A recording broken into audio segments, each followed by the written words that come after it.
você tinha em casa seu pai que filmava, né? Então você mesmo acabou de Hum, dizer, nasceu diante de uma câmera e é. tal, né? Qual a sua primeira lembrança, assim, de alguém filmando, seu pai filmando, a primeira lembrança do Mas cinema? já com. Como eu te disse, eu nasci com a câmera em cima de mim. Quer dizer, todas as imagens que, ele, que ele filmava, e aquilo era revelado no sul do país, entende? Mandava revelar. O meu pai era um homem muito. Era europeu, né? E família judia, né? Eu sou judeu. E ele tinha um. Quando surgiu, que a família veio da Europa, né, fugindo da guerra, e chegaram no Brasil, e ele já chegou aqui com seus 13 anos de idade. Então. Ele chegou e veio parar em Manaus. Teve um período curto no Rio de Janeiro, uma parte da família estava no Rio, e depois em uma outra aqui.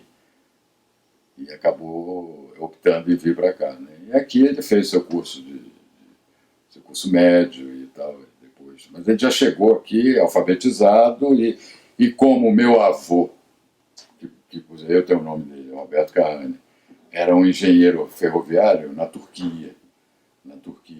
E ele, e ele tinha uma convivência muito grande com o Ataturk, Mustafa Kemal Pasha, que é o pai da Turquia moderna hoje. Né? Se você chegar hoje em Istambul, de cara o aeroporto é Ataturk, tudo é Ataturk. Eu conto essa história, porque era contado pelo meu pai. Ele, ao nascer, viu, como meu avô era um engenheiro ferroviário e ele dirigia uma estrada de ferro, a ligação, quer dizer, a parte logística do país, quando as estradas de ferro são muito ligadas com os militares, entende?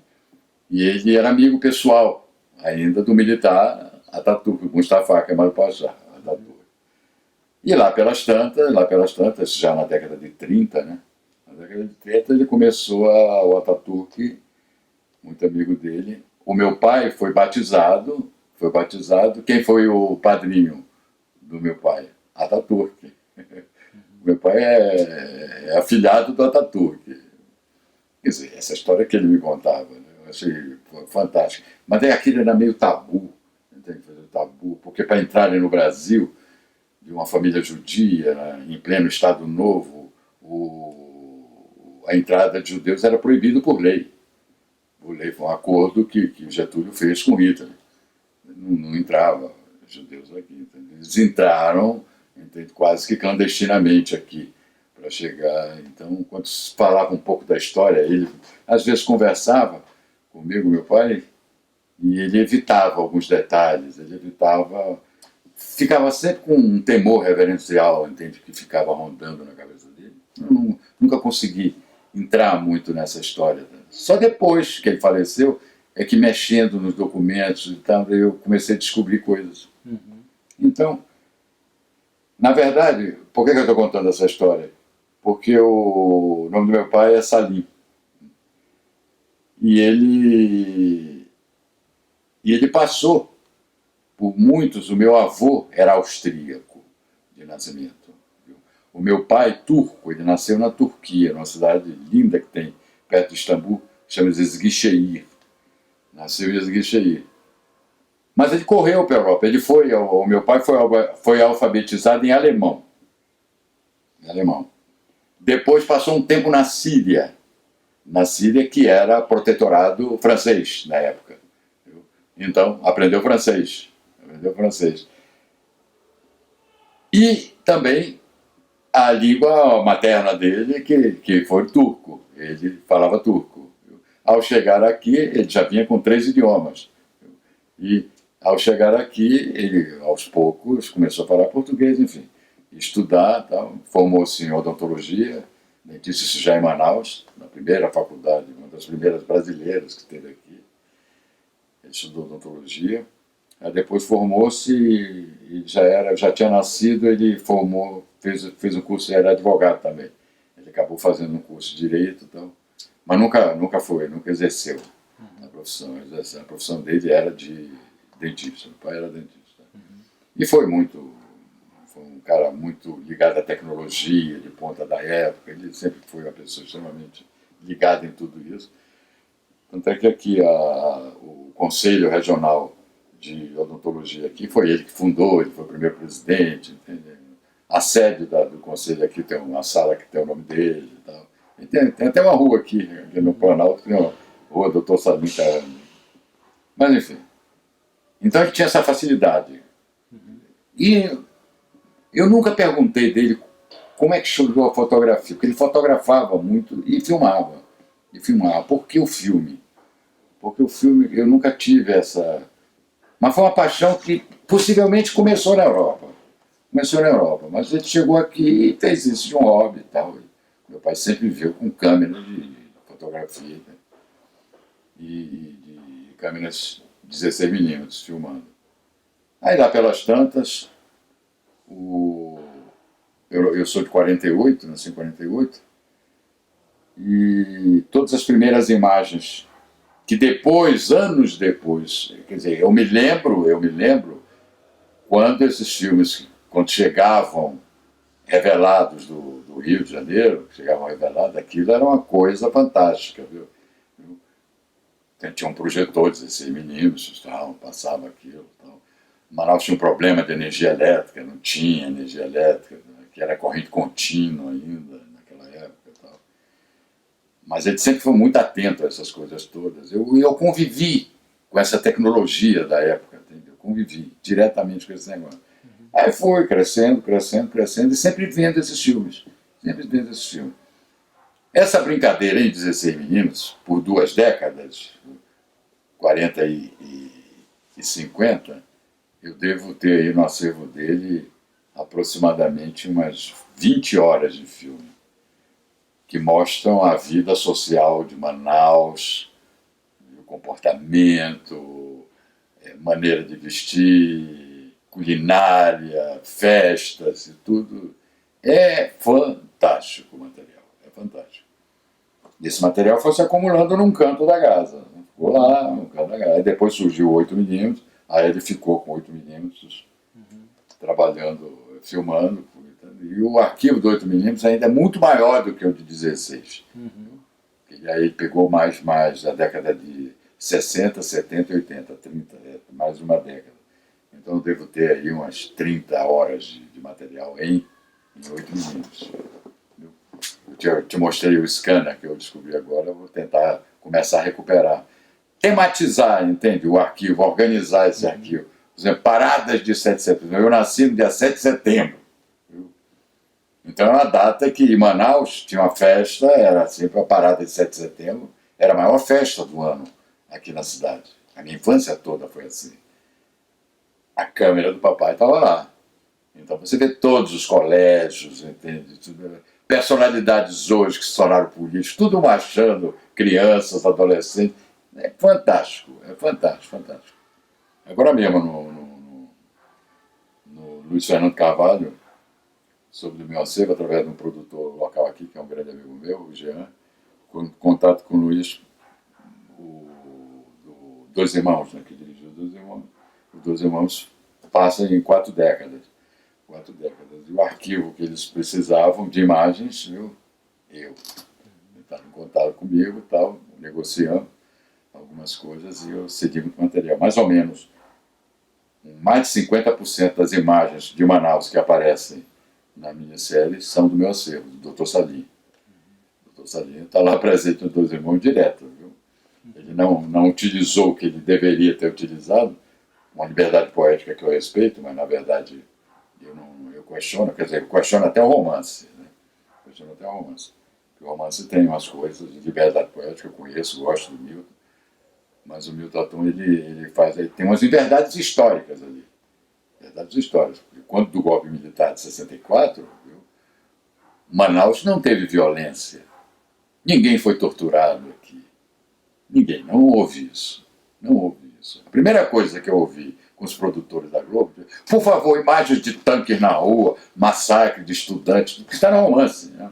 Aí eu digo, calma, não teve nada disso aqui, meu menino.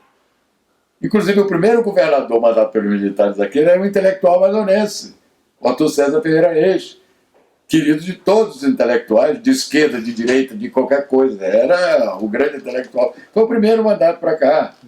Viu? Quem deu a Zona Franca de Manaus aqui foi o primeiro presidente foi o oh, meu Deus, o Castelo Branco. Castelo Branco. Enfim, aí eu mandei, eu disse, olha, o meu pai filmou em 64, em cores, viu? Em cores, eu tenho essa imagem já digitalizada, para você sentir que este era o clima da cidade, uma festa nas ruas, as pessoas aplaudindo os militares e aplaudindo todos os colégios, um clima de total descontração. Então, esta é a Manaus dessa época, o que não está na visão. Né? Massacre, intelectual assassinado, isso nunca houve. Não houve mesmo. Diferente. Não houve. Quer dizer, meia dúzia de comunistas conhecidos da época já, de carteirinha, ficaram presos 30 dias, entende? Aí depois teve perseguição política, né, de cassação e tal. Mas tortura, massacre, não teve mesmo, não. Teve mesmo. Os filmes estão aí para provar. Eu acho que a liberdade poética chega num limite em que ele não pode contradizer a história. A história está lá. E não é uma história que você que é contada em livros. Eu tenho filmes que mostram que a realidade da cidade não era essa. Não era essa. Enfim. Mas aí, seguindo a trajetória do seu pai nessa vida privada, você aprendeu a filmar com seu pai. Sim, sem dúvida. Porque, na verdade, todos os equipamentos da época, você tinha que ter uns princípios de fotografia. Não tem a automação que é hoje. Né? Hoje essas câmeras falam sozinhas, você resolve todos os seus problemas. Hoje, eu sou de uma geração, trabalhando com cinema, depois profissionalmente, em que eu tinha uma preocupação enorme, que você trabalhava com material virgem, em película, e, meu querido, que se eu errasse um eixo de câmera, hoje tu erra um eixo de câmera e tu corrige esse eixo de câmera dentro da edição. Lá não, tem que refilmar. Não podia errar. Então você tinha que ter uma iniciação realmente de linguagem cinematográfica. Tinha que ter. Saber o que é um plano, o que é um contraplano, o que é um plongé, um contraplongé, você o que é um plano geral, o que é um plano americano, entende? O que é uma passagem de tempo, que é tudo isso. Tudo isso. E isso eu comecei a aprender fazendo.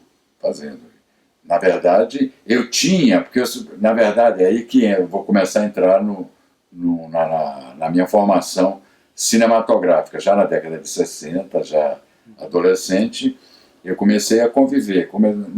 Teve um período histórico na época de 64, um pouco antes até, viu? Em que toda a minha geração era de esquerda. Todo mundo era comunista. Todo mundo. Alguns mais afoitos eram ligados ao Partido Comunista e tal. Eu nunca fui. Tinha minha posição, mas era mais romântica, eu adorava, entende? Ler os clássicos russos, entende? Tchaikovsky, Gogol, Tolstói, Gorky, e ficava apaixonado.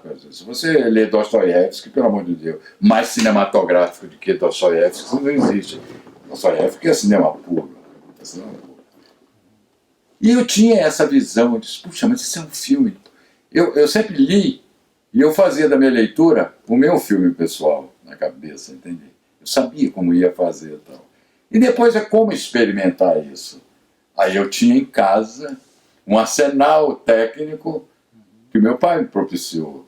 Projetores, câmeras e tudo. Aqui, aí começou o movimento cineclubista. Esse movimento cineclubista que nós não tínhamos televisão, não tínhamos nada. O movimento cineclube tinha aqui. Surgiu um primeiro cineclube, depois um segundo, depois um terceiro. Aí o movimento acabou. Mas nesse período, a nossa janela para a história cinematográfica, que nós tínhamos que tomar conhecimento, foi através de filmes em convênios que esses cineclubes tinham com o Cosme, que era amazonense, o Cosme Ferreira, muito amigo nosso. Você sabe em que ano que o Cosme sai de Manaus e vai? O Cosme sai de Manaus em, acho que 60 e... Eu acho que antes do golpe. Eu não sei se precisa a data, não. Acho que Porque em 65 ele assume a Cinemateca do cinema- Mar, eu acho. então ele saiu em 64 ou 63, por aí. Eu não me lembro bem, não. Na verdade, eu não conhecia o Cosme aqui em Manaus. Eu comecei, é por isso que eu acho que ele saiu muito antes. Ele saiu para estudar fora. Ele é filho do Cosme Ferreira, que era um grande empresário aqui.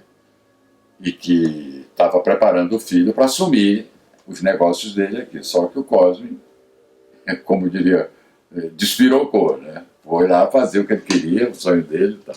Isso foi uma grande figura, uma grande figura. Eu gostava muito dele. E o Cosme, eu fui conhecer o Cosme já quando eu me mudei para o Rio de Janeiro. Que ele já sabia, nós tínhamos tido uma convivência no Festival de 69, eu ainda estava aqui, que eu ganhei o festival.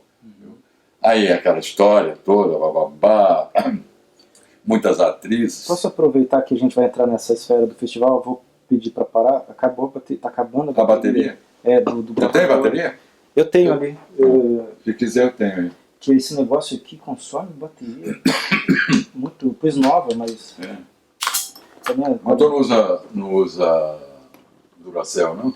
Pois é, essa talvez seja o problema. Ah, não. Se você usa pilha comum, meu filho. Vai embora Vai rapidinho. embora. São duas? Duas.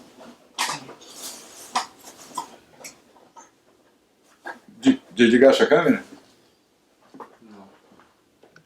A janela porque a gente tinha da história do cinema, dos filmes, foi dado pelo Cosme através do que fornecia os filmes para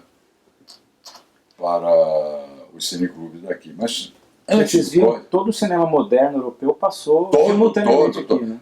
todo o expressionismo alemão, todo o neorrealismo italiano, todos os grandes clássicos americanos, entende? O faroeste, as grandes comédias, tudo nós assistimos. Viu? Tudo nós assistimos. De Hiroshima, Mon Amour, entende? Ao Exército Brancaleone, do Monicelli, e todos os filmes do Franz Capra, entende? Aí os filmes do Lang, aquilo tudo, e depois era discutido com o pessoal, discutia o filme e tal. As perguntas mais cretinas e outras talentosas, algumas reflexões filosóficas, e sempre uma pontada política no meio, descobriam coisas que o filme não tinha, mas eles inventavam, entende? Foi uma geração muito rica nesse sentido, sabe? De questionar, de inventar coisas, que a gente vivia num isolamento muito grande.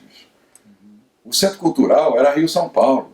Nós estávamos numa distância de 3.400 quilômetros e só tinha contato via aérea. E olha lá, só as pessoas de alto poder aquisitivo que podiam fazer você para pegar um DC-4, começou com um DC-3, eu comecei a voar em DC-3 aqui no Rio de Janeiro. Mas o DC-4, depois o DC-6, depois o Elettra, depois o Caravelle, viu? Isso é uma história muito grande. Comecei fazendo voos num DC-4, você levava o quê? Umas 14 horas de voo. 14 horas de voo, Manaus, Rio, Manaus. Não, enfim, mas tinham livrarias, tinham as 3 livrarias aqui na Henrique Martins.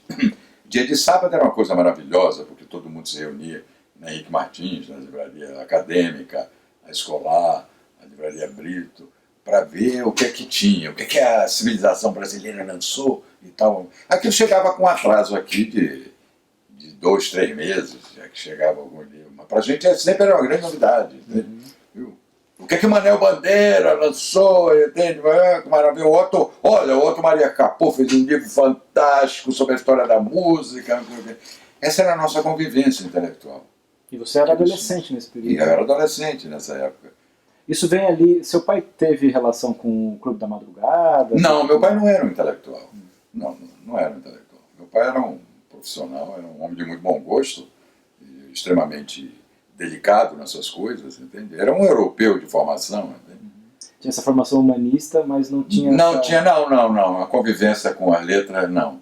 Não. Ela tinha uma convivência tecnológica com a profissão dele, sem dúvida nenhuma. Mas ele achou que deveria fazer direito, porque, na verdade, aconteceu que a faculdade foi fechada. Ele foi uma das últimas turmas que ele se formou. E os diplomas não foram reconhecidos durante muitos anos pelo Ministério da Educação, os formados daquela época. E era uma grande frustração dele, entende? Esse negócio. Pá, fiz um curso superior, sou profissional e não sou reconhecido, o que é isso?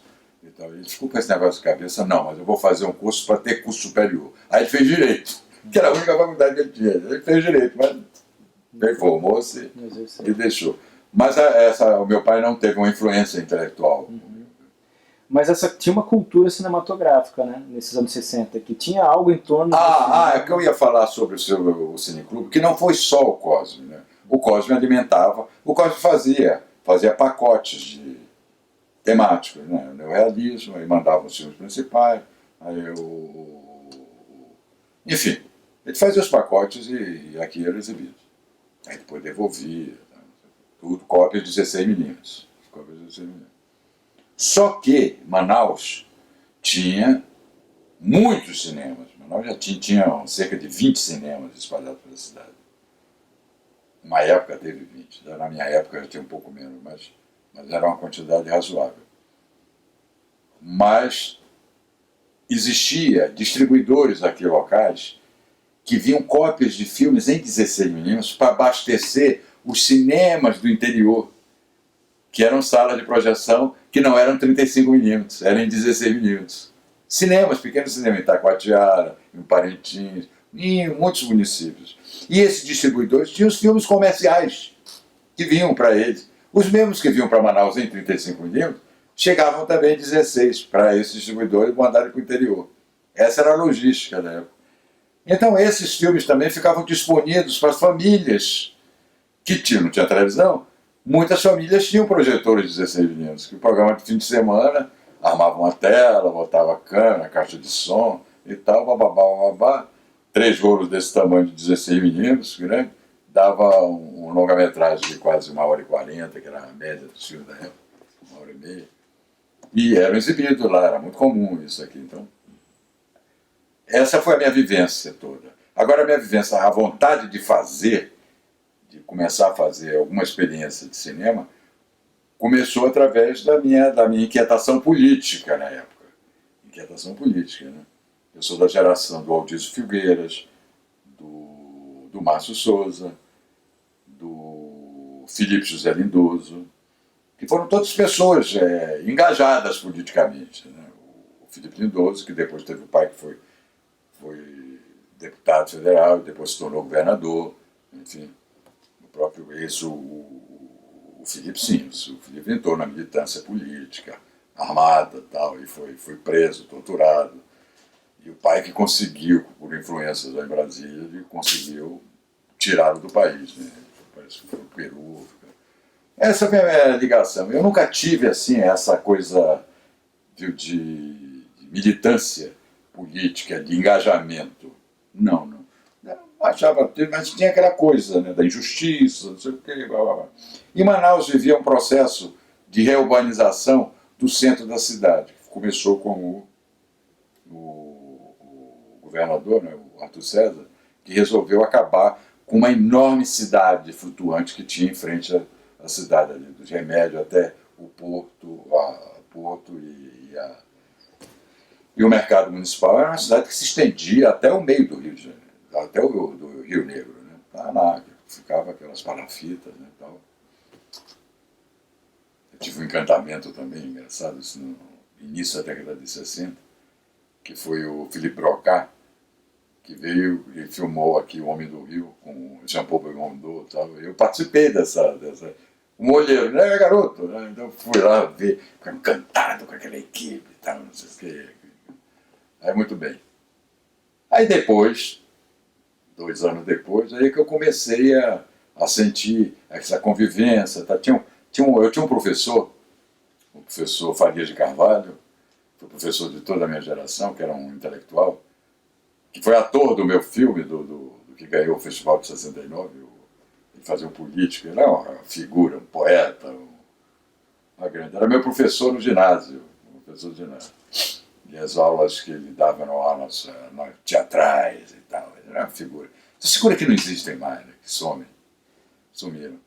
E ele, algumas vezes, mas ele vivia liso, né? Vivia duro. Ele chegava comigo e ele só falava inglês comigo. Não sei por que ele só falava inglês. Cismava que eu nem falava inglês. Ele falava, ele chegava assim, My chum, I'm completely broken. Aí eu disse, sim, mestre, o que é que você trata? Eu também, não tenho. Eu vivo de mesada. Aí eu digo, não, teu pai tem, tal, salve o seu professor, essas coisas todas, né? Para dar um agrado. E ele, às vezes, não tinha saco para dar aula. Ele dizia ao Roberto o seguinte, na aula de hoje, aqui, eu adorava filosofia, ele dava filosofia. Ele dava, assim, olha, hoje vai falar de Descartes aqui, então, tu manja Descartes, né? Eu disse, sim, eu sei. Então, um pouco de iluminismo, então, conversa comigo, então, dá pro pessoal, né? Eu não estou com saco de fazer isso. Não. Eu que dava aula no Colégio Estadual, né? Na época que o ensino médio era o ensino médio. Era o ensino médio, negócio de altíssimo nível, né? A ponto de um professor confiar no aluno para fazer, porque ele sabia do resultado o clima. Eu estou contando essa história em paralelo, porque era o clima que a minha geração vivia em termos intelectuais, de formação, de preocupação ideológica. E tudo ele caminhava neste viés, entende? Nesse viés ideológico e de linguagem. Essa coisa de escrever bem e de cuidado com o vernáculo e saber fazer as coisas, estudar, era uma coisa que nós fazíamos mesmo. O cinema entrava como uma janela maravilhosa para o mundo, né? Aí começou. Aí, antes do festival ao qual você fez menção, teve um festival em 66, né? Primeiro festival de cinema amador do Amazonas. Isso era produzido, tem uma pequena historinha desse negócio. Eu não considero muito esses festivais, não. Embora tenha participado de todos eles. Mas era aquilo, tinha um produtor, aqui, era o J. Borges, aqui, que andou por aqui, que vinha com a câmera dele. Ele tinha um jornal da Terra, que ele passava no Sul. Então. E ele fez um acordo aqui com o governo, com o governo do próprio Arthur Reis. Entende aquela coisa comercial, de vender e tal, passar a fazer cine jornal. Tal, e ele veio com equipamento aqui, tal, tinha uma convivência, vivia viajando para cá, fazia tal, e bababá. Então acabou fazendo amizades com a direção da crítica do jornal da época e tal, e inventou essa história de fazer um festival, que ele sabia que tinha um movimento aqui de cineclubista e tal, bababá. E nós já tínhamos começado a produzir alguma coisa. Aí que entra o Ives Lima, o Ives Lima trabalhava muito com o meu Deus. José Gaspar. Não, José Gaspar era crítico, né? Era crítico do cinema.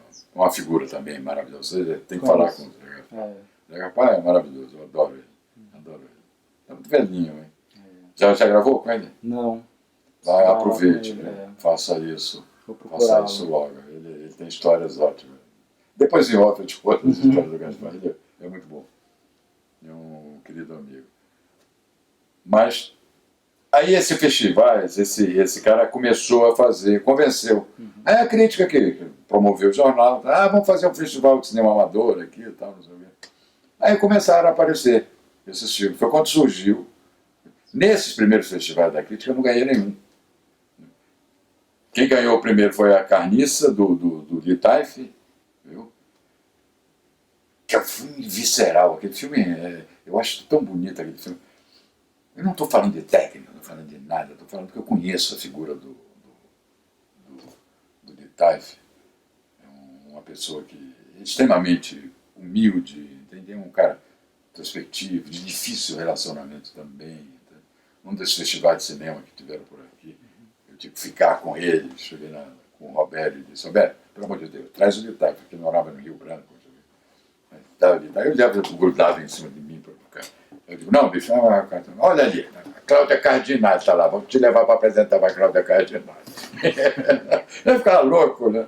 Mas enfim, era uma grande figura. Mas esse filme dele, quando eu vi, Quando eu vi o filme, era um filme mudo, eu olhei aquilo, pelo amor de Deus, era uma realidade que eu nunca, eu já convivia, que era a realidade do Curry, que chamava Curry, que era o Matadouro, lá na Glória, ali na São Raimundo, por ali. E ele foi com a câmera e mostrou aquela coisa. Sem nenhuma preocupação de linguagem, de nada, ele documentou.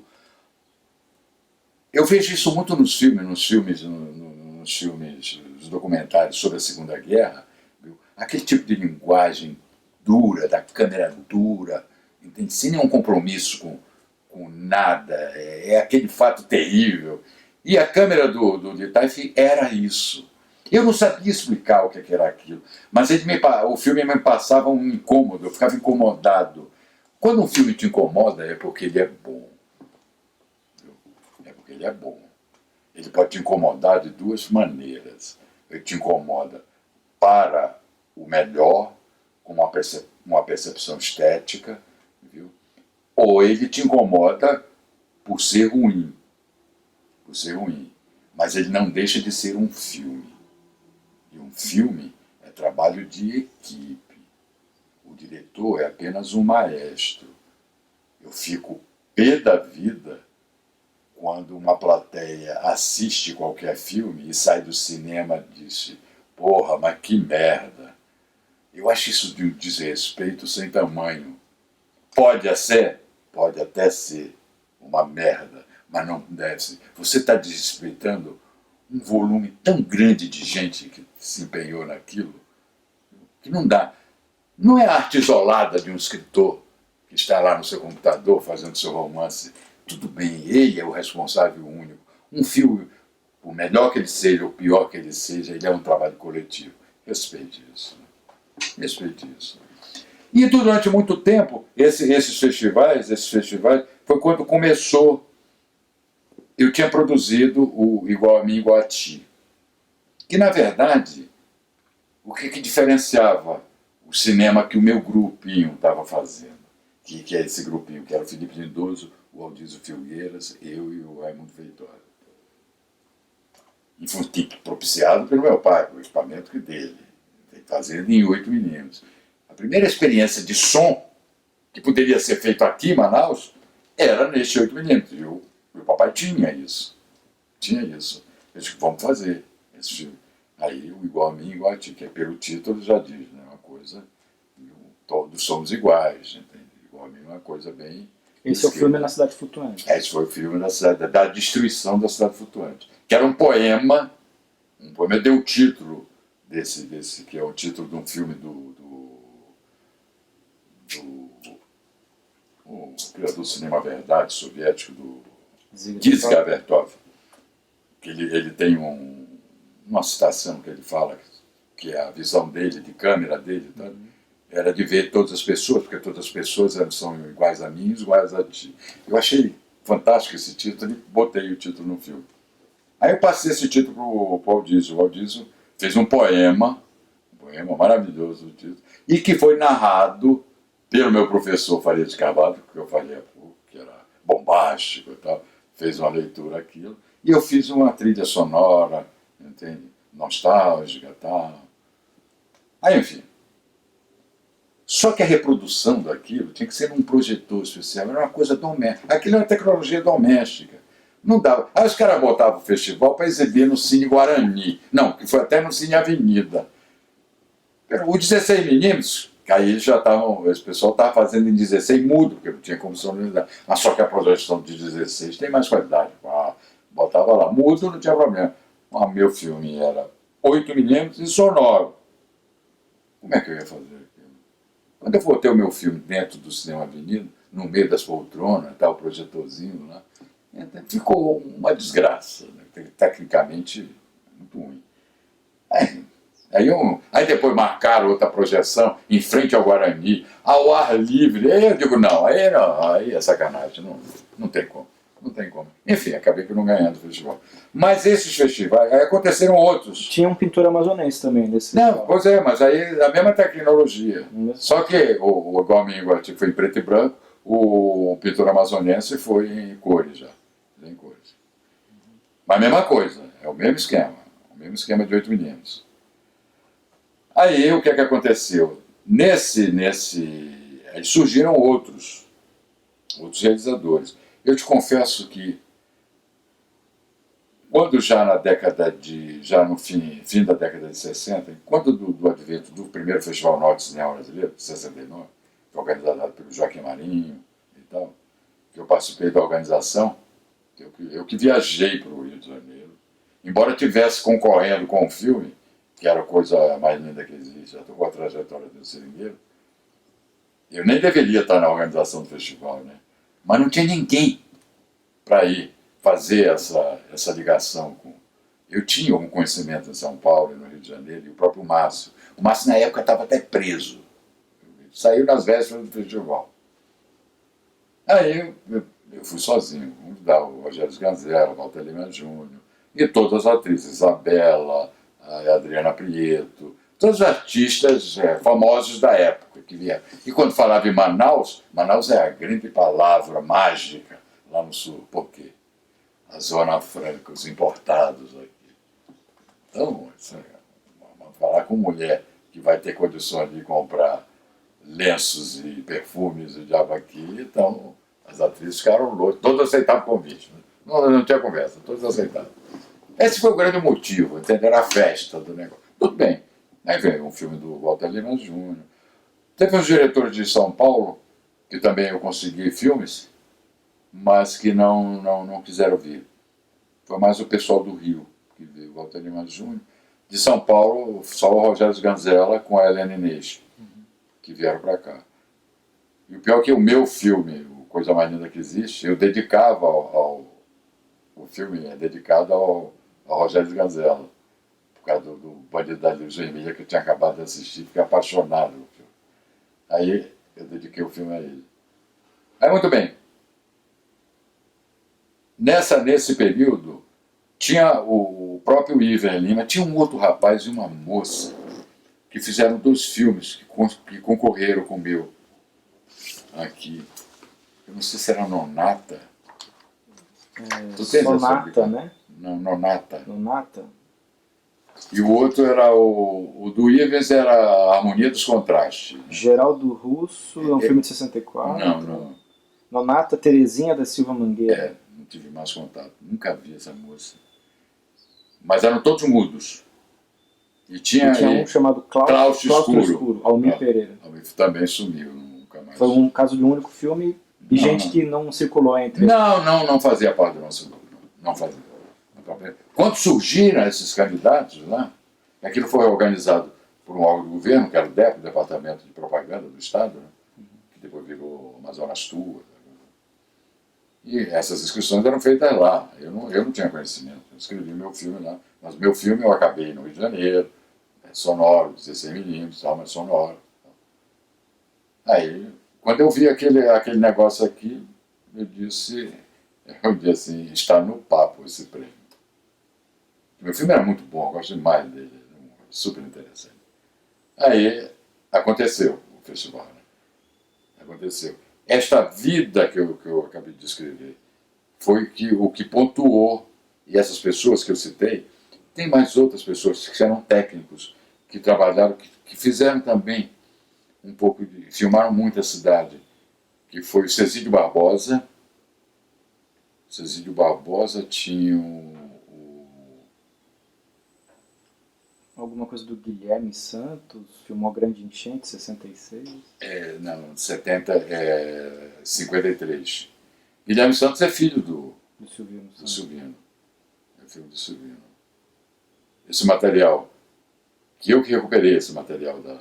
Tem um Geraldo Russo, Riscos eu já falei, né? Esse é de 64. Não conheço. Não conheço. Quando eu ganhei o festival de 69, que foi já no final do ano, aí o meu prêmio era rodar um filme em 35mm, que eu nunca tinha visto 35mm. Eu nunca tinha visto uma moviola na minha vida. Eu saí do Rio, mas já saí daqui de Manaus premiado. E o meu filme exibido exaustivamente na Cinemateca do Museu de Arte Moderna. Viu? Isso graças a Cosme e Alves Neto. Roberto, põe o filme. Então, aquele negócio. Então, todos os cineastas de cinema novo, todos assistiram o filme. E é uma grande interessante e tal, blá, blá, blá.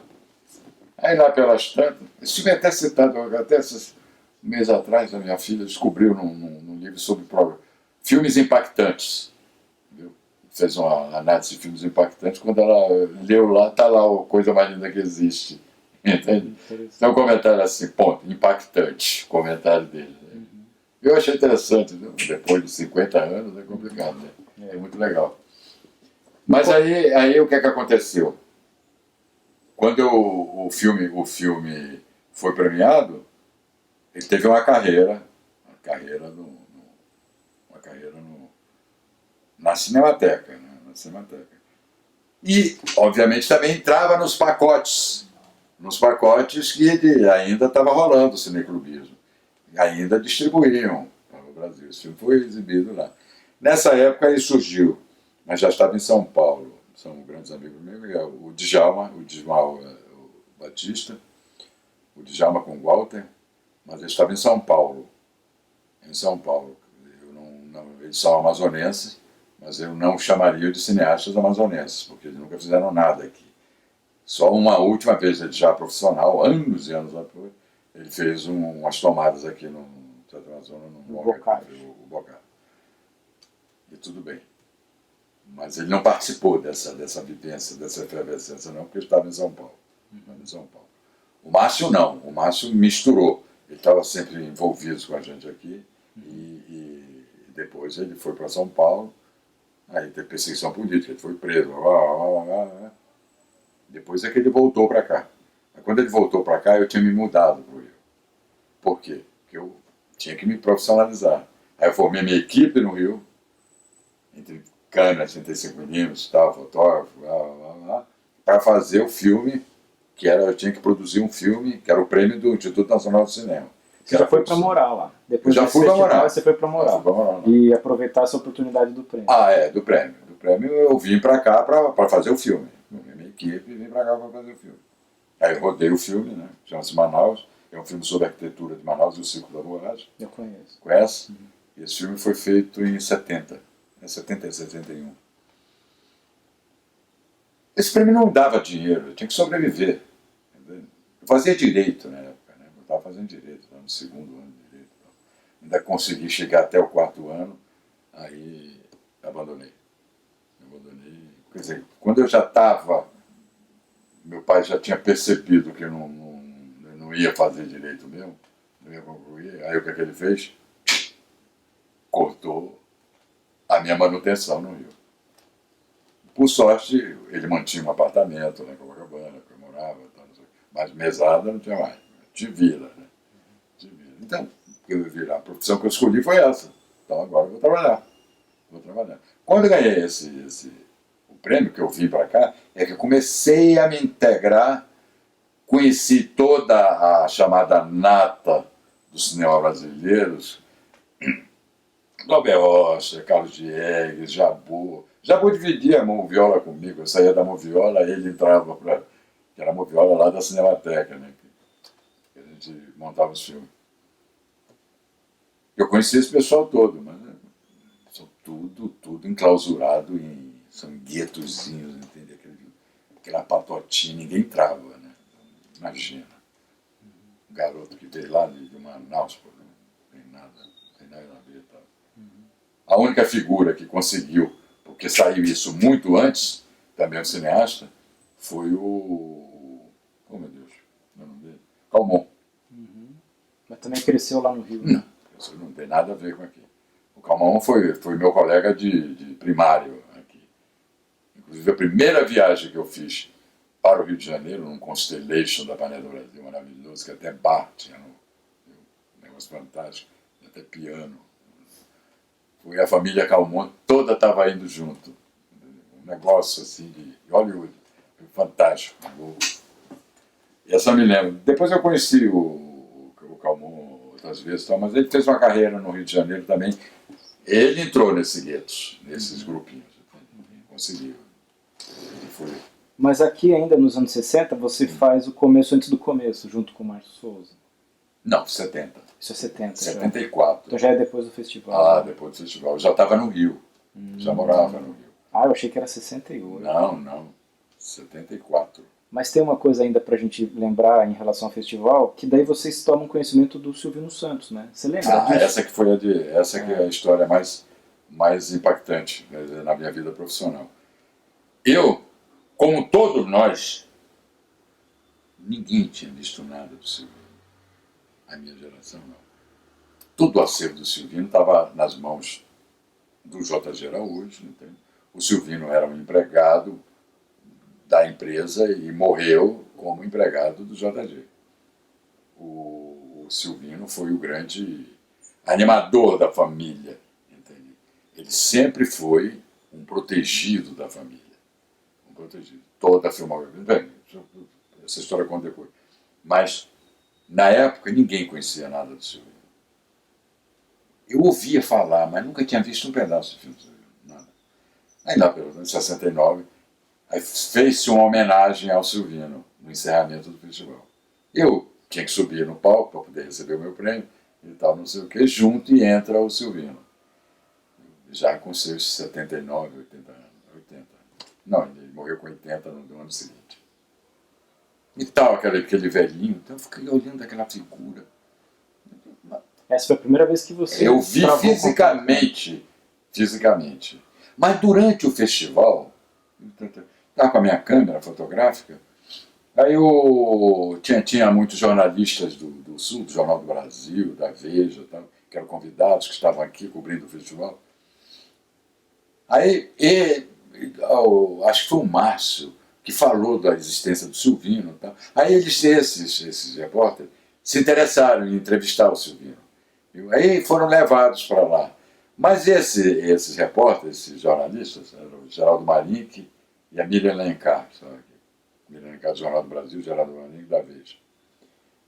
Aí eles não sabiam nada, eles vinham para cá para escrever, não tinha nem câmera, não tinha nada para fotografar.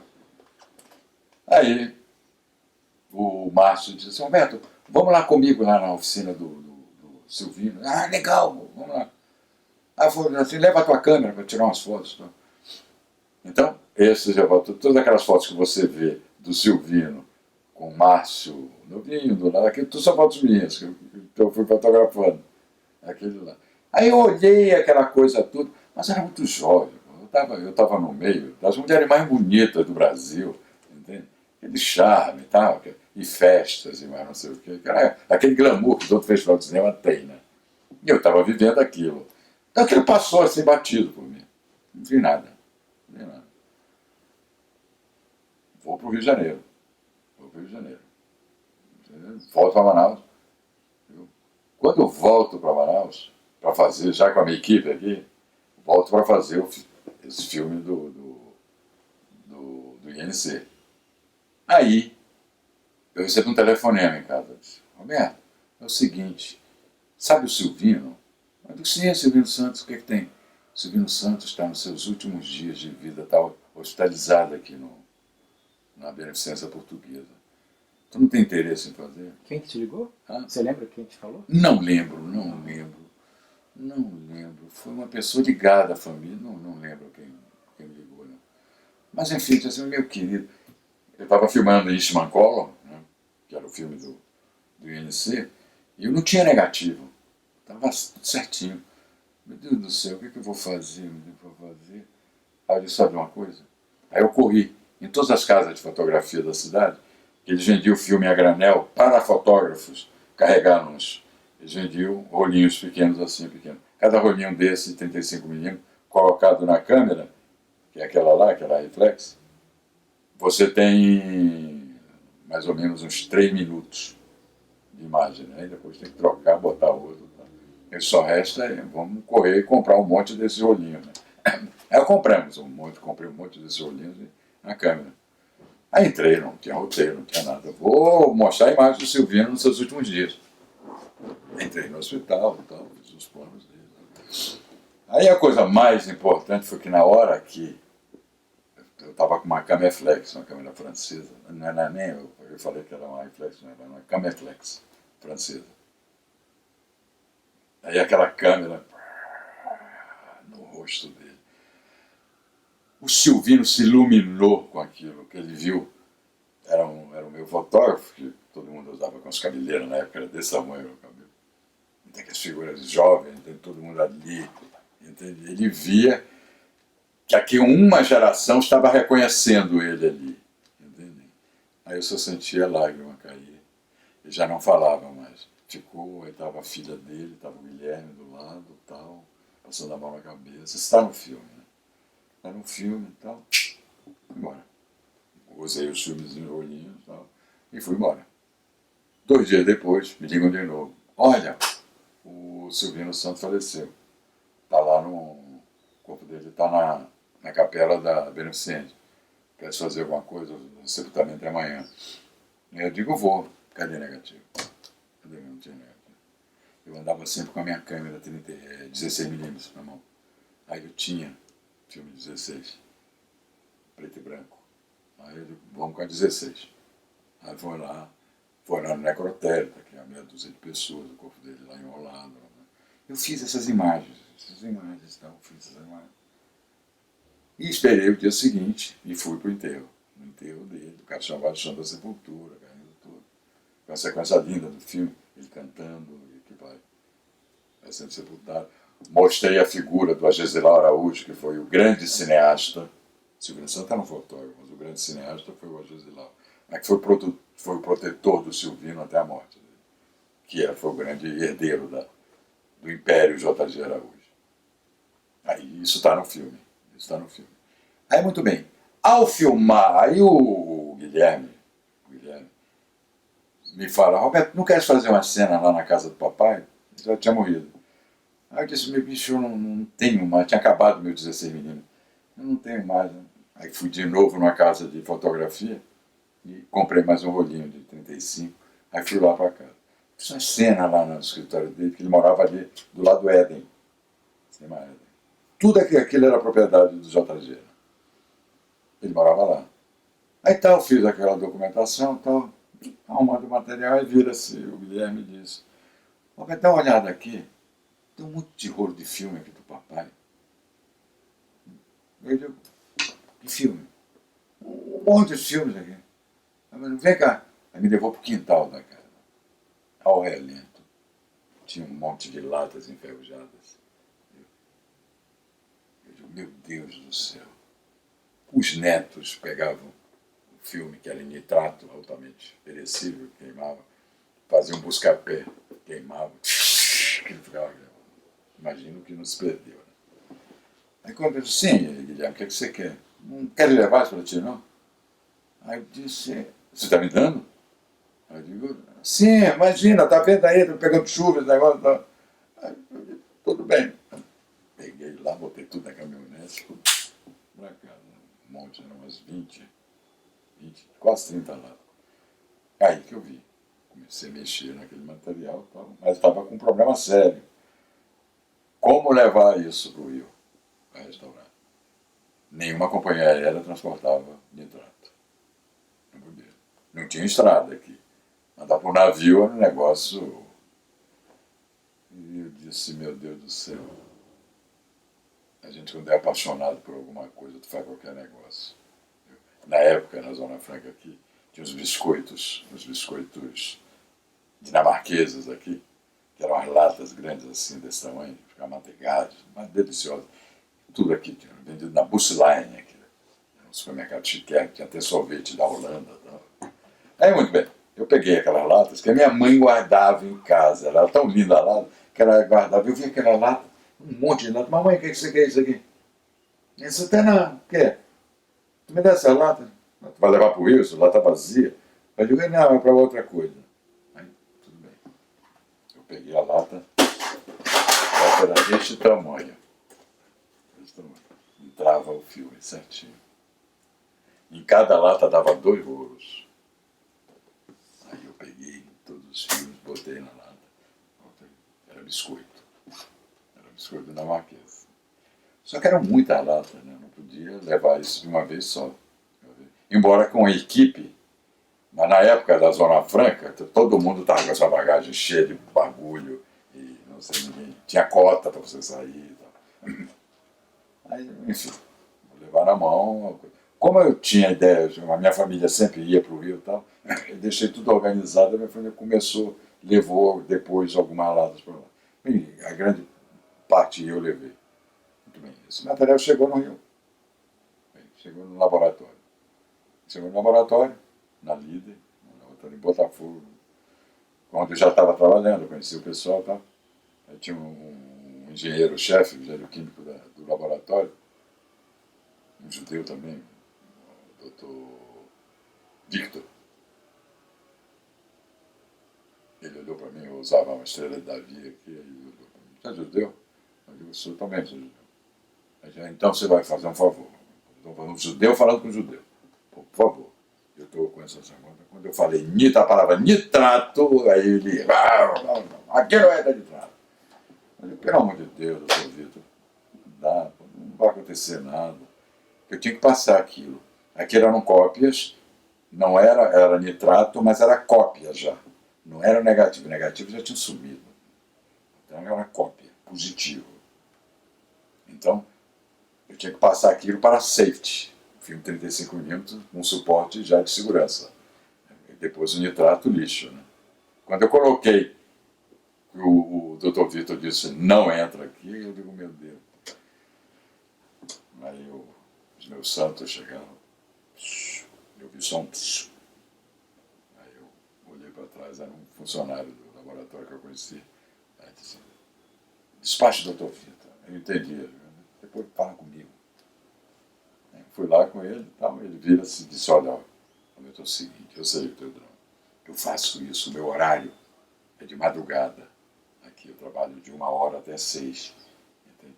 Tu me traz de 3 em 3 latas. Tu me paga a parte, isso aqui é uma pontinha e tal. Aí eu disse, tá combinado, não sei o quê. Aí ele começou a fazer as cópias para mim. Aí eu tirava, do positivo, saía um negativo. Aí esse negativo, aí eu já podia fazer as cópias que eu quisesse e o nitrato, lixo. Não precisa servir para mais nada. Nesse instante, eu demorei um certo tempo, eu gastei o dinheiro que eu não tinha, entende? Foi uma loucura, mas me dividei até o talo para ver isso aí. Muito bem, aí já estava com os copiões todos. Aí eu chamei o Cosme e disse, Cosme, eu estou com o material aí do Silvino todo já. Eu disse, não, tá de sacanagem. Estou com uma colega. Acabei de rodar um filme sobre o Silvino. Aí ele disse, vamos ver. Botamos na moviola. Uau! Apareceu aquela imagem. Meu Deus do céu! O que é isso? Só que a primeira imagem que eu vi não era de Manaus, não era da Amazônia, era do Rio de Janeiro. Era uma cena do fragmento do Terra Encantada. Quando eu olhei aquela imagem, eu meu Deus do céu, o que é isso? E foi a rolo. A gente chorava de emoção, o Cosme ficava, estribuchava na cadeira, aquela coisa de emoção. Entende? Nós estávamos vendo pela primeira vez.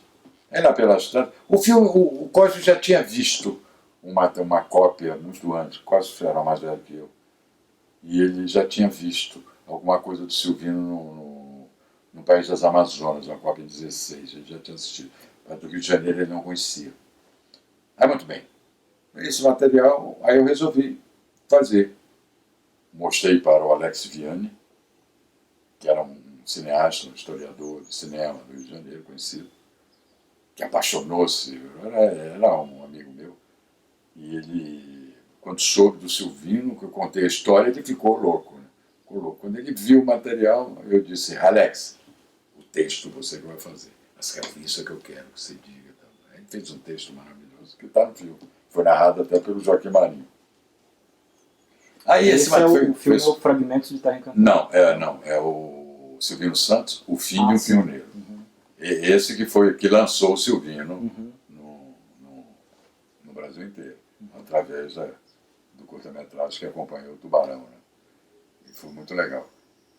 Aí depois o que me caiu em mãos sobre os originais desse arquivo, tinha imagens da Expedição Rice e depois virou No Rastro Dourado, fragmentos. Não se tem ainda, não se descobriu nenhuma cópia inteira de No Rastro Dourado. Não tem. Tem a Viagem do Rice, mas que o Agesilau fez uma versão dessa aventura que ele chamou de No Rastro Dourado. O grande cineasta era o Agesilau. O Silvino, não estou desmerecendo o Silvino é genial. Só que o Silvino era um diretor. Ele não era um diretor, o Silvino era um fotógrafo. O Agesilau está sempre junto do Silvino. O Agesilau é que escrevia todos os textos, os roteiros. Depois que eu me integrei à família JG, viu, é que eu tive depoimentos da família direto tal, e acesso a cartas e documentos tal. Era tudo roteirizado pelo Agesilau. Até os enquadramentos ele sugeria tal. Tudo. O Silvino pegava aqui. Mas eu só vim saber isso anos depois. Na época que eu vi, a visão que eu tinha é de que tudo era Silvino. Eu não tinha essa ideia do Agesilau, da importância do Agesilau que eu tenho hoje, que é uma coisa realmente fantástica. Agora, o que é que aconteceu? Depois já de posse desse material, que eu peguei, descobri do longa-metragem Terra Encantada, que foi esse longa do Rio de Janeiro que ele fez, quando ele foi documentar a presença da empresa JG na exposição da Independência de 1922, lá eu, Silvino, com a câmera para documentar. Tudo em função do JG. Tudo era JG. Ele não fazia. O Silvino foi um cineasta de encomenda. O Silvino fazia trabalhos para mostrar a empresa. A visão empresarial do JG como realizador cinematográfico na década de 20, para mostrar para o mundo o que era a empresa dele, é um negócio fantástico. Não tem exemplo não, em toda a América Latina. Não tem. Os filmes deles eram exibidos em Nova York, viu? Em Londres, em Paris e no Rio de Janeiro. Então, vamos dar esse crédito. O JG, Silvino só existe por causa do JG. O JG existiria sozinho sem o Silvino. Mas o Silvino tem essa... Quando se fala os esquerdistas de plantão, que ficam sempre dizendo que foi explorado o cacete. Ele era um membro da família. Silvino era um membro da família. A família viajava para Portugal, para a Europa, e ia o Silvino também. E era tratado como igual. O meu sogro, por exemplo, era ligado diretamente, meu sogro falava, assim, quem coloriu a minha infância, porque a família era muito católica, extremamente austera. Eu tive esse depoimento do Renato Araújo, o meu ex-sogro, e ele me contava, Roberto, quem coloriu a minha infância foi o Silvino. Para você ver a ligação que tinha familiar dele. Realmente, o trabalho dessa... O que eu lamento muito, isso é uma coisa cultural do Brasil, que finalmente, depois, ainda está incipiente, lamentavelmente, mas já se fez muita coisa. Mas durante cerca de 50 anos, pelo menos, essa memória cinematográfica, mais de 70% se perdeu do que se filmou no Brasil inteiro. Mais de 70% se perdeu, lamentavelmente. O acervo do JG só sobreviveu porque nós estávamos numa cidade muito úmida, viu? E bem ou mal, não se incendiou. Mesmo atrapalhando. Desculpa, olha. Não, imagina. Aí não se incendiou? Não se incendiou esse material. Esse material que, como aconteceu no cinema, se você sabe. Isso está perpetuado no filme do Salvatore, o Paradiso, né? Cinema Paradiso. É o Paradiso que tem lá. Um incêndio no cinema. Isso era muito comum. Porque os projetores eram em arco voltaico. Aquilo era fogo, que dava uma imagem. Então acontecia. Como é um processo mecânico, tal, às vezes a grifa falhava tal. Aí esquentava demais, prendia um fotograma lá, se aquele era bastante, aí ele contaminava o rolo inteiro, cara, e explodia. Isso está também no filme do Tarantino, nos Inglórios, nos Bastardos Inglórios, né? Aquele incêndio é nitrato também.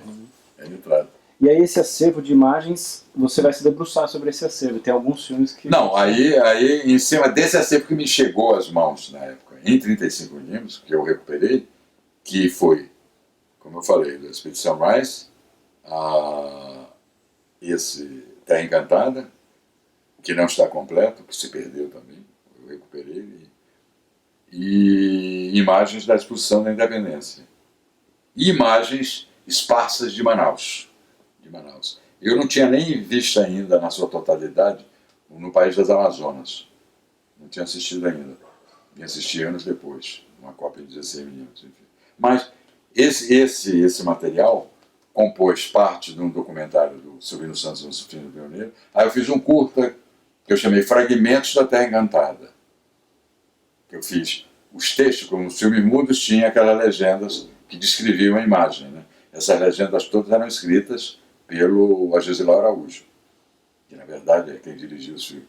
Era o Agesilau e às vezes também o Álvaro Maia, o governador que era muito amigo da família, também trocava, escreveu alguma coisa. Então eu transformei essas legendas em locução. Em locução eu fiz uma ambientação musical da década de 20, em cima do clima do Rio de Janeiro, e fiz o Fragmentos da Terra Encantada. Esse filme foi listado entre quando o cinema brasileiro fez 100 anos, viu? Acho que na década passada, acho que foi em 1998, fez 100 anos. Aí teve uma mostra no Centro Cultural Banco do Brasil, no Rio de Janeiro, e eles selecionaram o Fragmentos da Terra Encantada como eles selecionaram 100 filmes mais importantes documentários nesses 100 anos. O Fragmento da Terra Encantada está lá. Tem um filme sobre futebol também. Né? A propósito de futebol. A propósito de futebol que tem, que eu acho lindo aquele filme. O filme é genial. Volta e meia. Inclusive na Copa da Alemanha, teve uma exibição lá que eles chamavam um projeto Futebol na Lata. Estavam em contato que eles viram o filme, ficaram loucos, tal. Fizeram uma versão em alemão e tal do filme e foi exibido lá, tá? Foi o maior sucesso. É um trabalho pioneiro, né, de um cinema de montagem, né, esse que você acaba fazendo aí nesse período. Ah, sim, essa de trabalhar com acervo, imagina. Eu tenho aí, eu sou fanático por acervo, né? Quando eu pego aí, eu tenho uma coleção enorme de filmes aí, de diretores desconhecidos que tem. Sobre a Segunda Guerra, tem cada coisa, meu Deus do céu. Ainda há pouco tempo, 2 semanas atrás, eu recebo no celular que eu não conhecia. Um documentário foi dirigido pelo Hitchcock. Viu? Uma visita nos campos de concentração. Uma visita com a câmera num rescate. Acabou a guerra, a câmera estava lá. E os Estados Unidos selecionou uns cineastas, como o Hitchcock inglês, ele estava na guerra, estava lá, viu? Ele foi eleito, eu não conhecia, nem que as imagens. Aquela câmera dura, entende? Não tem nada programado. Ela mesmo vai sozinha diante de tanta tragédia, entende? Aquela coisa. Fiquei impressionado. E eu gosto muito disso. Eu gosto daquele cineasta também que não intervém na imagem. Entende? Ele organiza, e ele faz alguma intervenção muito sutil, que pode ser através da música, uma citação literária, e que coloca, as imagens falam por si. Principalmente essas que foram produzidas todas no século passado, até a década de 50, pelo amor de Deus, arquivos, o trabalho fotográfico dos cameramen nos campos de batalha da Segunda Guerra Mundial, pelo amor de Deus, o que é aquilo?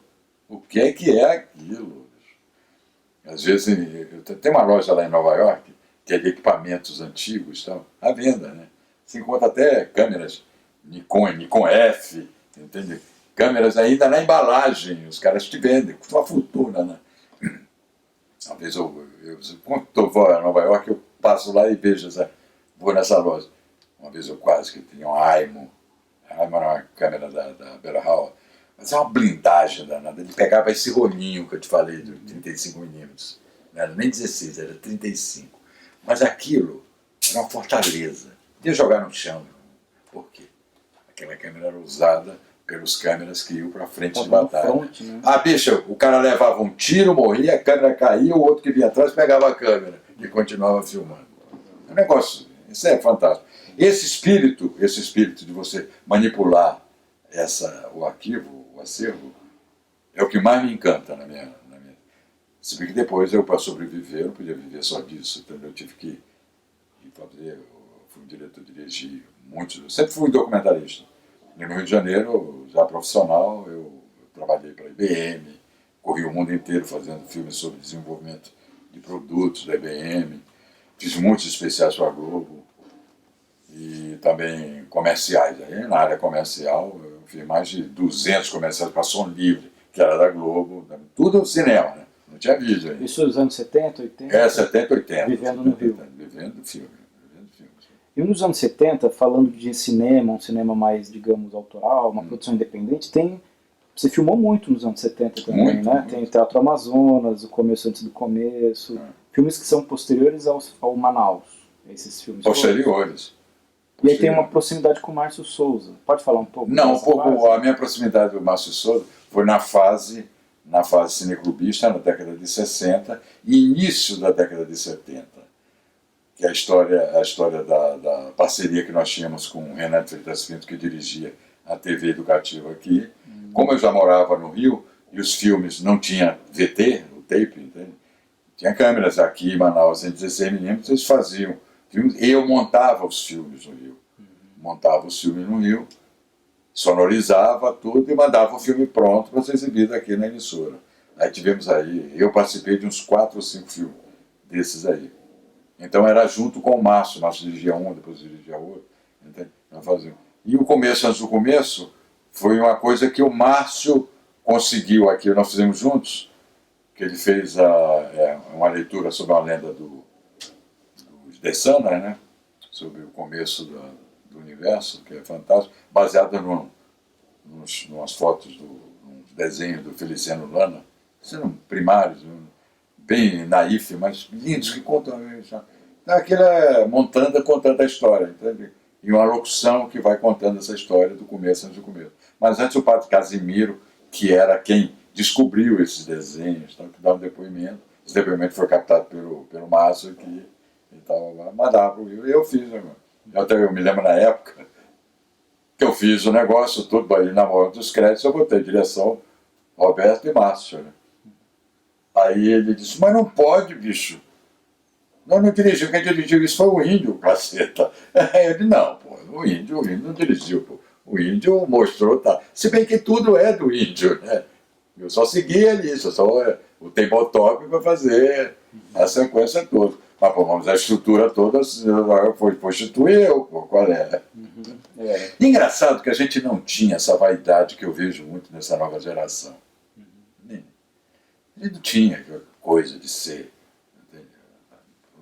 Eu vejo os garotos aí fazendo vídeo, eu fico olhando. Não como estão fazendo, a câmera faz sozinha. Mas enfim, não quero nem discutir isso aí. Mas eu fico entristecido. Espero que eles descubram um caminho legal. Entendeu? Eu já fiz a minha parte. Essa experiência com a TV, você lembra? Basicamente era isso, você estava lá e você recebia o material para montar e sabia que tinha uma aproximação com a TV. Digamos, um núcleo de cinema. Aqui nunca houve um núcleo de cinema. Assim, com uma produção. Entendeu? Como já havia no Nordeste, por exemplo. Pernambuco tinha, na Bahia tinha, mas aqui no Rio de Janeiro. Mas aqui não, nunca teve um núcleo. Tinha a possibilidade de fazer alguma coisa em função do Renan. O Renan, um visionário, intelectual, um homem de excepcional qualidade, estética, moderno, e que queria fazer uma coisa com a cor local, com os recursos dele, entende? Que não dependesse. E esse suporte quando ele fez. Olha, o suporte que eu tenho é o Roberto, é gente minha, que eu conheço, o trabalho dele e tal, e vamos fazer, já estava morando no Rio. Aí nós então, ele foi para o Rio, nós tivemos uma reunião, e conversamos, ele disse, vamos fazer, não tem problema nenhum. Forneço material, eu comprava o negativo, mandava para eles e tal. E depois vinha para a Moviola e montava o filme. Na Cinemateca do MAN. No caso da televisão, não, porque a Cinemateca do MAN só fazia 35mm, a Moviola era em 35. Eu não tinha fazia em outra Moviola. Eu montava em outra Moviola. Não me lembro, mas era uma Moviola de um amigo meu lá do Rio. Mas enfim. Legal. Fala um pouco do Como Cansa Ser Romano nos Trópicos. Isso é, para encerrar, vamos dizer, a minha carreira na década de 60. Em 69, no ano da realização do Festival de Cinema, né, eu já estava com o nosso movimento cultural, de todo o grupo da cidade, dos jovens que eram ligados a cinema, literatura, poesia e a teatro. O teatro era muito efervescente aqui. E nós tínhamos um grupo, tinha um diretor que não, embora não amazonense, mas muito visionário, que era o Nelson Menão, e que imprimiu. Nós vivíamos na época da Tropicália, né? A Tropicália era a grande alavanca vanguardista da música brasileira, tal, então era a Tropicália e tal. O escracho, né? A censura braba, então vamos escrachar tudo, porque assim não tem censura, ninguém está sabendo de nada. Não vão entender o que é isso, enfim. E nós estávamos nessa vibe, né, vamos dizer hoje. O Nielsen estava, então, resolveram fazer uma montagem do clássico do Albert Camus, que é o Calígula.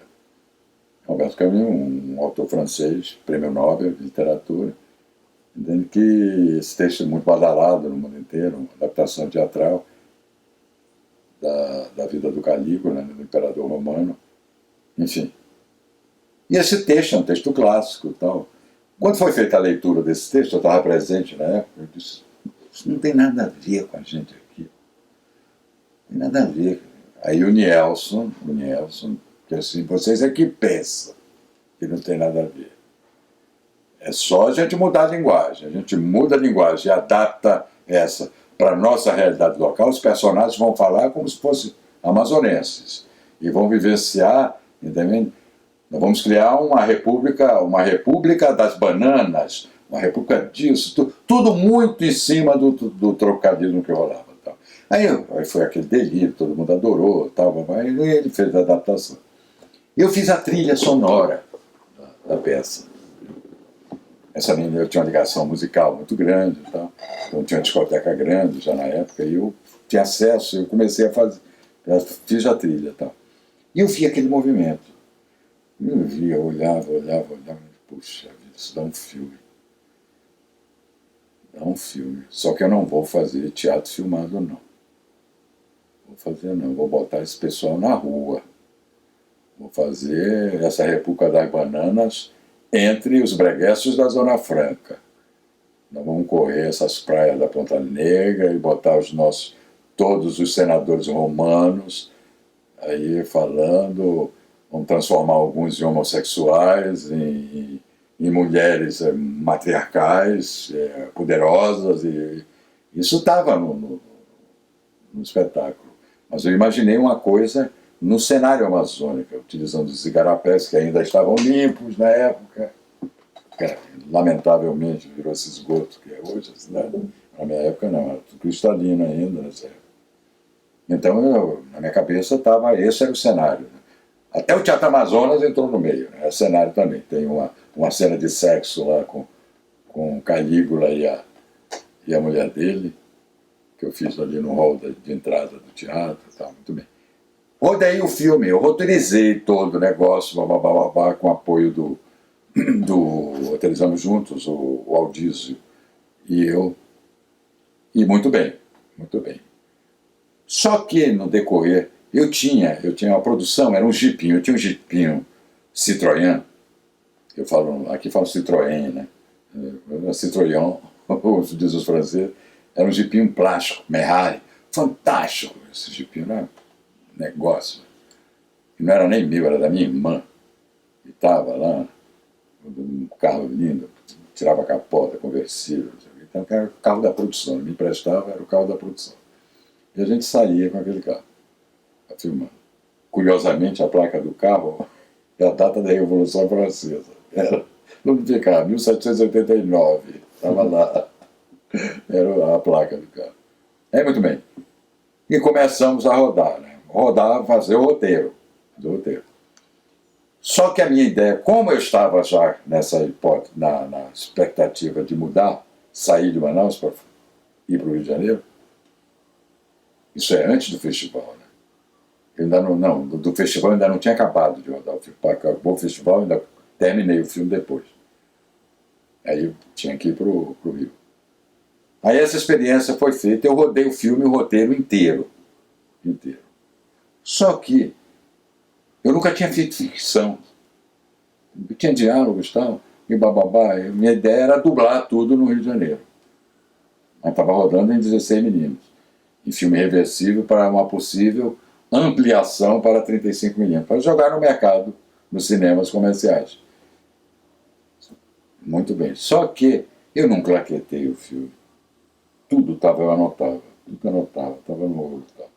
E bababá. Eu achava que aquilo era o bastante. Né? Porque estava tudo na minha cabeça. Como eu sabia que eu ia montar aquele filme, eu disse, não tem problema, eu vou sincronizar essa porra, assim, sem problema. Eu vou fazer dublagem desse negócio e tal. Tá tudo prontinho.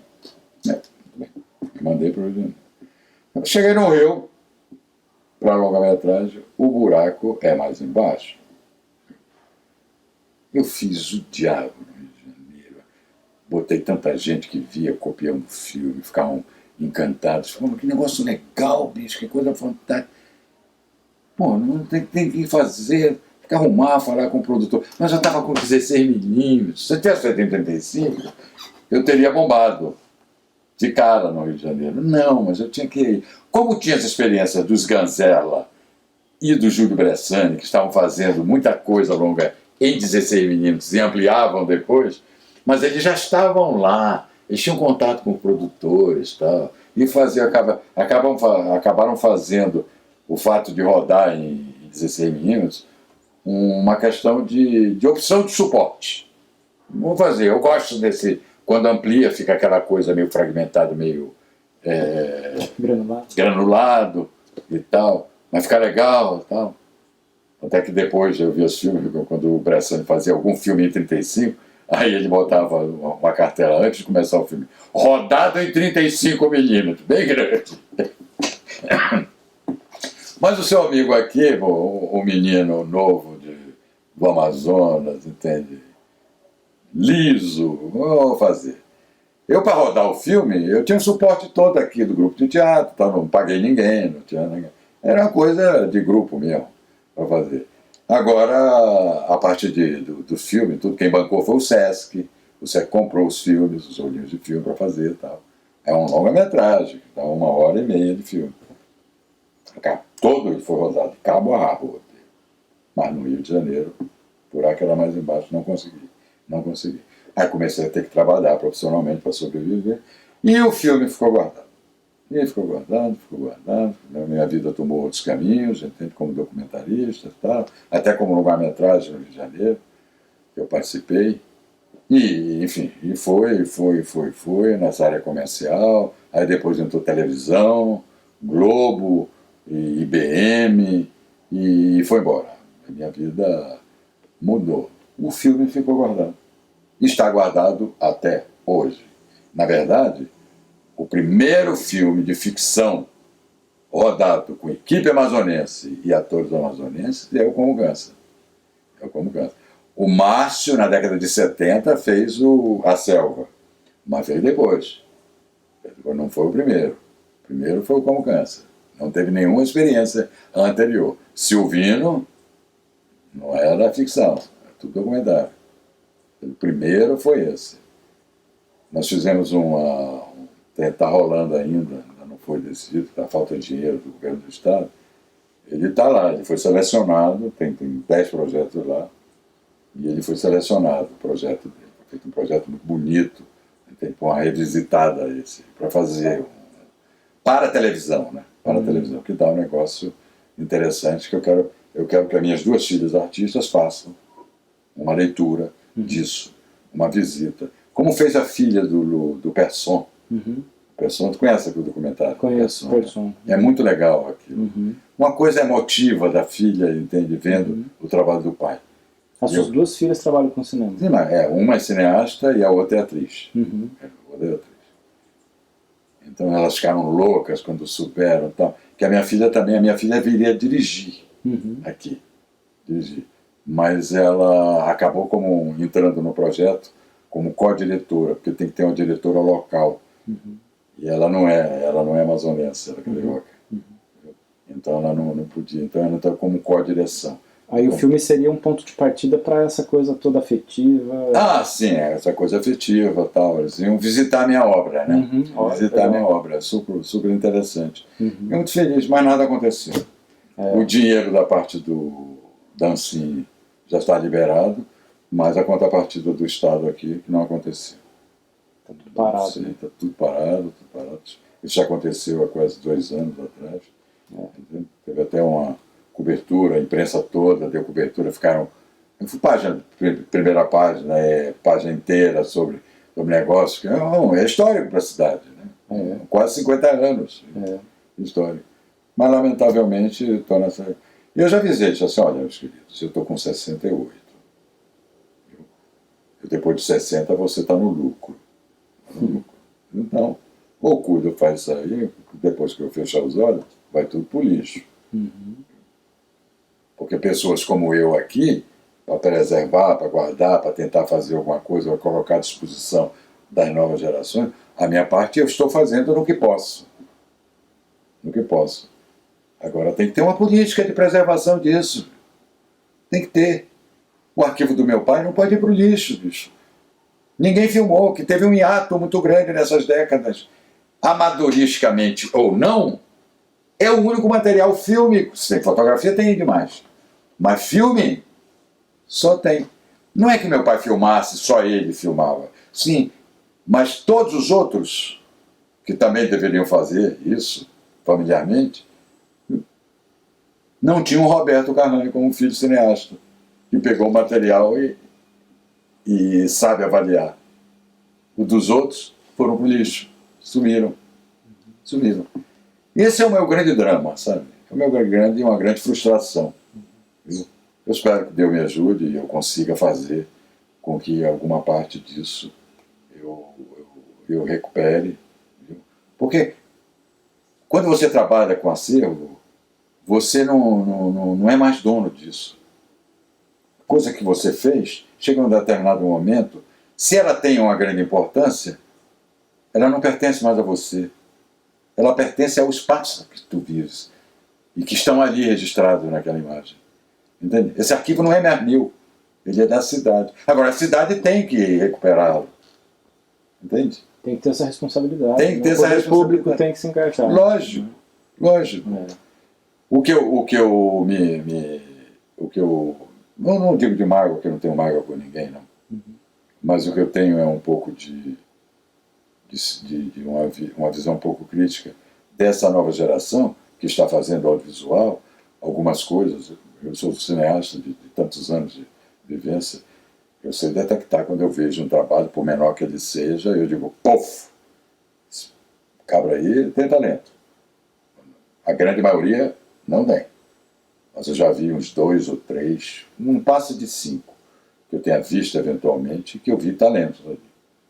Eu vi talentos. Não posso citar nomes que eu nem conheço. Até porque essa geração não me procura. É tão engraçado. Parece até uma queixa. Eu estou sendo repetitivo, já dei outras entrevistas e eu falo isso. Vamos lá. Tem que ouvir um pouco da história. Uma vez eu tive uma reunião com um grupo para falar sobre exatamente esses períodos, né? Quer dizer, ontem, hoje e amanhã, na perspectiva, tudo, fui lá. Foi tratado de uma maneira absolutamente degradante. Degradante. Pelo simples fato de eu falar que você tinha, no meu período de produção de curta-metragem, você tinha uma política dos governos militares de reserva de mercado para isso. Como tinha para o cinema brasileiro. Eram 180 dias por ano.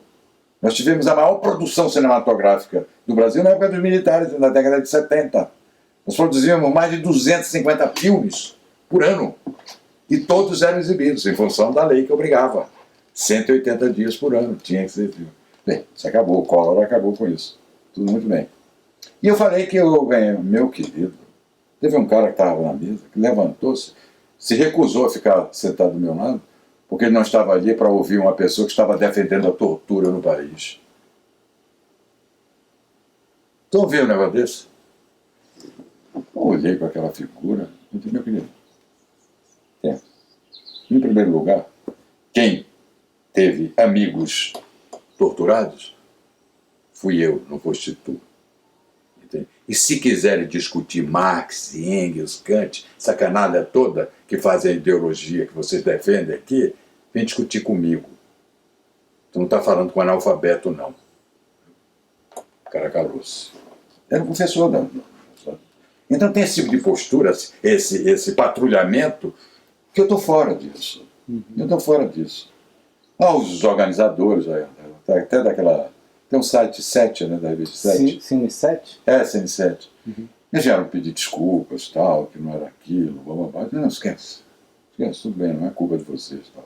Mas é estranho, estou aqui para discutir, para falar da minha experiência, o que eu estou falando com você aqui. Eu estava tentando falar lá e que não foi possível de contar. Contei uma parte da história e fui interrompido por isso. Quer dizer, é extremamente difícil você dialogar, porque são pessoas que são intransigentes, viu? Que não sabem dialogar, não conseguem dialogar. E avaliar o que foi bom, o que foi mais ou menos, o que é ruim, o que pode ser, o que é que... Você só constrói, em qualquer atividade humana, um povo não se constrói se ele vira de costas para a sua história. Um povo sem memória não tem face, não tem rosto. Quando eu vejo esse esforço, que eu já vejo hoje, já tem vários cineastas aqui, eu já tive o prazer de conhecer, que trabalham também nessa vertente de resgatar e de fazer documentários históricos, escrevendo história. Tem coisas muito boas. Tem um produtor local aqui, que é um grande amigo meu, que faz produções já há muitos anos, que ele é fantástico e a gente tem uma sintonia. Então já existe uma aqui. Agora, eu lamento porque... Sabe por quê que eu vou até finalizar falando uma coisa que eu acho que é bom ser dita. Eu não conheço no Brasil nenhuma cidade brasileira que seja mais cinematográfica, que tenha mais história com o visual e depois o audiovisual do que a nossa. A nossa história começa muito atrás, nós somos muito ligados. O povo amazonense, ele é fissurado no visual. Ele tem essa coisa que nós herdamos dos índios. Os índios são extremamente pictóricos, né? Eles vivem nisso. Eles vivem nisso. O índio nu, não. Ele está vestido, pintado. Ele pinta, essa é a arte que faz a vida dele, que colore a existência dele e que faz com que ele respeite a natureza. Tudo está ali. Isso tudo é cinema. Isso tudo é cinema. Essa geração tem que perceber, viu, que não adianta ficar contando historinha babaca, entende? E tal, só porque tem que fazer ficção. Não. Abra os olhos para a realidade que tem à sua volta.